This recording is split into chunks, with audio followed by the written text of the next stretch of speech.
Alright, welcome back to Operation Kit Kat. What we've done so far is added a folder, we've identified our home base location, we've identified our area of operation, and a few of the points that we really want to hit along our route this year.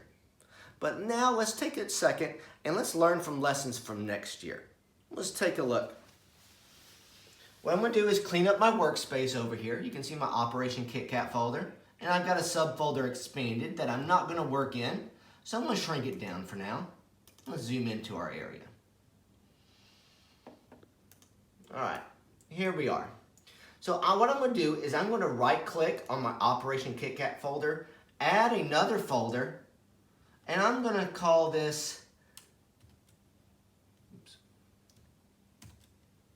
Lessons Learned. And click OK. And what I'm going to do is I'm going to draw last year's trick-or-treating route. I'm going to add a path. And because last year what happened was we had some really bad weather move into the area, so our trick-or-treating outing was shortened by a little bit. And we came down this cul-de-sac, went down this street, and made the complete loop and back to here. Now I'm going to take a second and label this last year's route.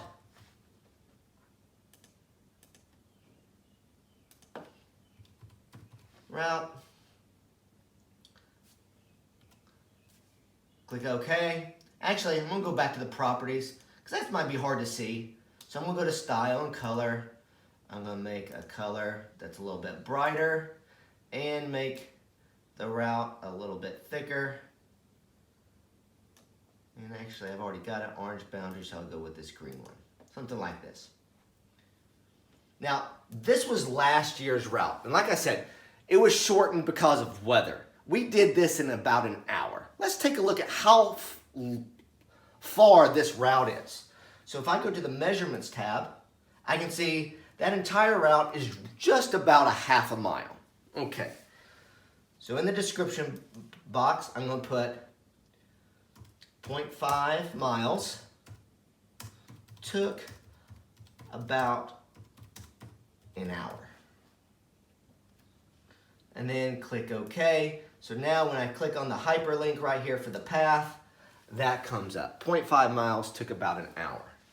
And one of the lessons learned this year is we're going to have more time. So we want to cover more area. So if a half mile took about an hour to trick or treat, maybe we have 2 hours this year, and now we can go approximately 1 mile. So when I'm going to use that knowledge to draw this year's route later on. But for now, this is pretty good. Let's just stick with this. Always file, save my places. So here's what I want you guys to do. I want you to add a subfolder. Call it Lessons Learned. Add a path to last year's trick-or-treat route. And in the description, I want you to type in what went well and what didn't. How long was the route? Can you cover more ground this year? And if so, how much? And then as always, save my places. Do that and then come back for the next video. Thanks for watching and map your world.